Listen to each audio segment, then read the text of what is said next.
small or private companies. A large private company is often referred to as a closely held company. That generally means a company owned by just a few owners, and ownership interests are not available to the public at large. A public company is a company that sells shares of the business to the public at large, most often through stockbrokers and other licensed securities dealers. A public company sells its shares on a stock exchange like the New York Stock Exchange and operates under much more stringent rules than private companies. Rich Dad never formed a public company, yet he recommended that Mike and I create one, as part of our development as entrepreneurs. In 1996, at the same time we were forming the Rich Dad Company, I was also an investor and involved in forming 3 public companies. One company was created to explore for oil, one for gold, and one for silver. The oil company failed even though it struck oil, which is a story in itself. The gold and silver companies did find substantial amounts of the gold and silver they were looking for. Although the oil company failed, the gold and silver companies made the investors a lot of money. Working on developing the public companies was a great experience. As Rich Dad suggested, I learned a lot and became a better entrepreneur in the process.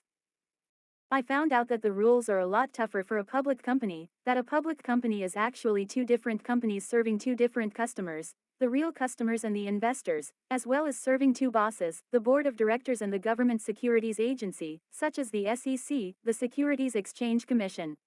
I also found out about tougher accounting standards and tougher reporting standards. When I was first starting out as an entrepreneur, Rich Dad said, the dream of many entrepreneurs is to see the company they formed listed on the stock exchange.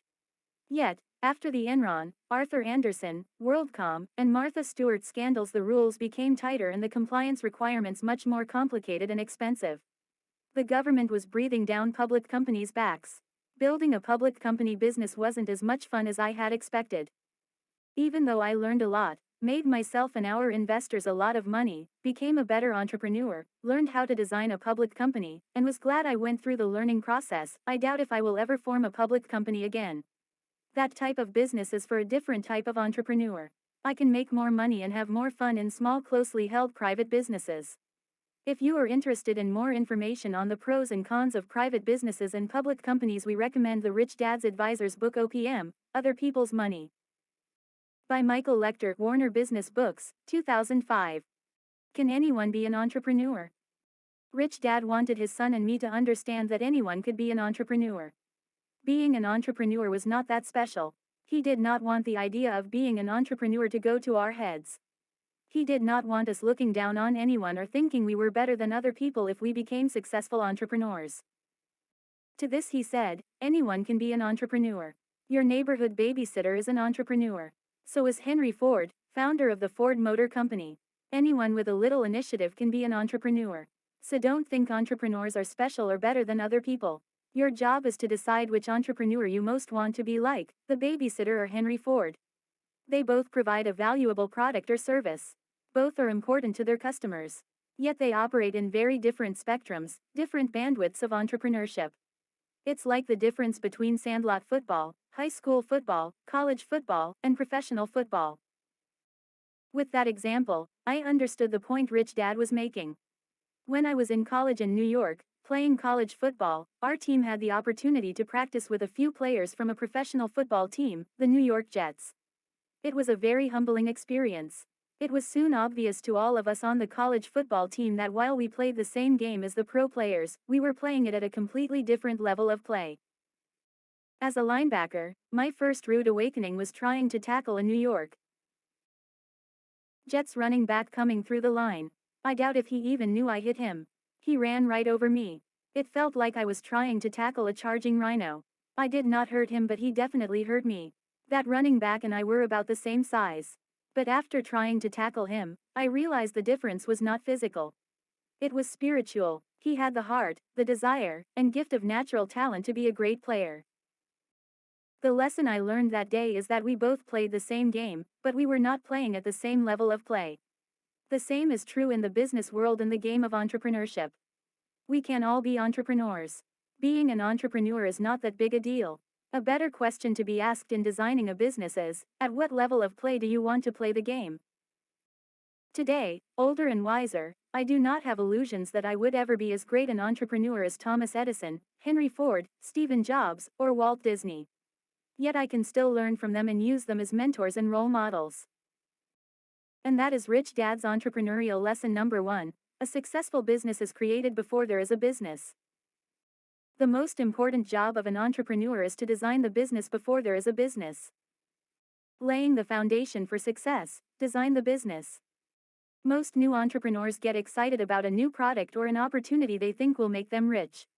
Unfortunately, many of them focus on the product or opportunity rather than invest the time designing the business around the product or opportunity. Before quitting your job, it might be a good idea to study the lives of entrepreneurs and the different types of businesses they created. Also, you might want to find a mentor who has been an entrepreneur. All too often, people ask business advice from people who have business experience as an employee but not as an entrepreneur. Later in this book, we will introduce the BI triangle, which outlines what components are required to create any business, regardless if it is big or small, franchise or individually owned, mom and pop or publicly owned. Once a person understands the different components that make up a business, it becomes much easier to design businesses as well as evaluate good ones and bad ones. Also, we always recommend keeping your daytime job while starting a part-time business, not for the money but for the experience. That means, even if your part-time business does not make any money, you are gaining something far more important than money, real-life experience. Not only will you learn about business, you will learn a lot about yourself. A bonus. One of the reasons for the success of the Rich Dad Company was that the business was started by 3 already successful entrepreneurs, Sharon, Kim, and me. Each of us brought our own experiences and perspectives to the team. Sharon came from the background of the proverbial student, a certified public accountant who had migrated into the realm of entrepreneurship. She had started and grown several companies of her own prior to starting the Rich Dad Company with Kim and me.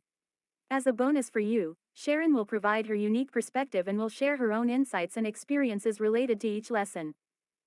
Sharon's insights. Lesson number 1. A successful business is created before there is a business. The path to entrepreneurship is like a trek through the wilderness. If you want to survive and successfully reach your destination, you must prepare beforehand. Before you go hiking through the woods, you pack carefully to make sure that you have all of the things you need to survive the trip. You think about the obstacles and dangers that you are likely to encounter. You check the weather report. You make sure you bring the right clothing, equipment, food, and water. The journey into entrepreneurship requires the same sort of careful planning. What preparation is necessary to put yourself in the best position to succeed? You start by being sure that you have the right mindset, that you think like an entrepreneur instead of an employee. You do your homework, study the market, your target customers, and the competition. You identify the skills needed for a successful business in that market, and assemble a team of co-venturers and advisors that provide the skills you need. You identify some advantage over the competition and ways to distinguish yourself from them in the minds of potential customers. You put together a business plan mapping out your route to success. You lay the proper legal foundation for your business. What do we mean by legal foundation? Here are some examples. You choose a form of legal entity for the business that provides the best limitation of liability and minimizes taxes. Refer to Garrett Sutton's Rich Dad Advisor book. Own Your Own Corporation, Warner Books. You obtain all necessary licenses and permits, making sure that clear and complete written agreements are in place to avoid any future misunderstandings. You put the appropriate legal protections in place so that you can sustain your competitive advantage. As my husband, Michael Lecter, puts it, you build a fort around your intellectual property so that you can fight off the spoilers and pirates among your competitors. Refer to Michael's Rich Dad Advisor book. Protecting your number one asset, Warner Books. Entrepreneur VERSUSEMPLOYEE. What are the characteristics of an entrepreneur? How does an entrepreneur differ from someone with an employee mentality? Certainly, a willingness to take calculated risks is one element. Another element is a willingness to fly in the face of conventional wisdom.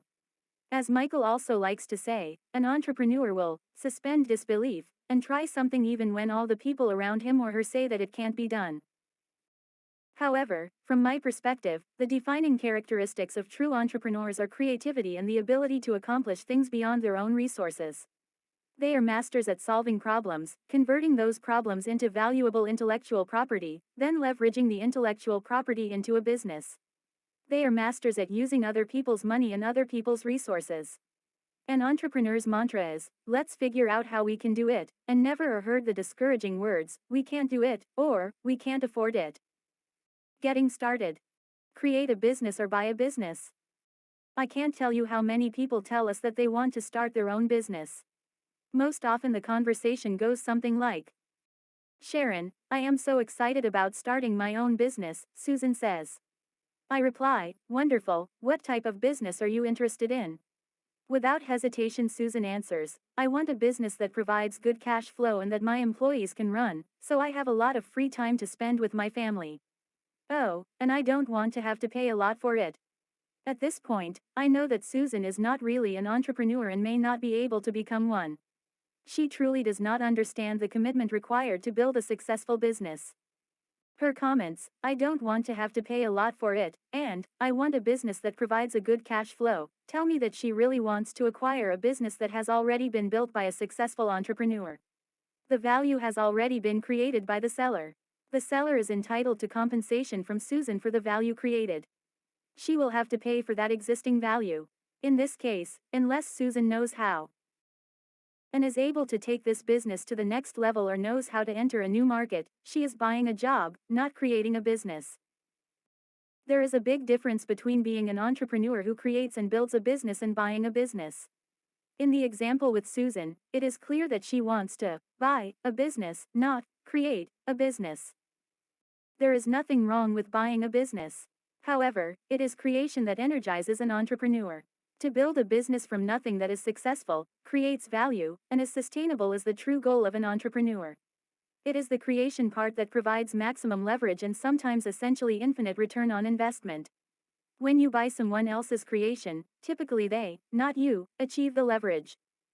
Of course, that does not mean that the acquisition of an existing business is wrong, particularly if you are bringing in additional talent or something to the table to take the business to the next level, or when the acquired business is only one component of a larger plan.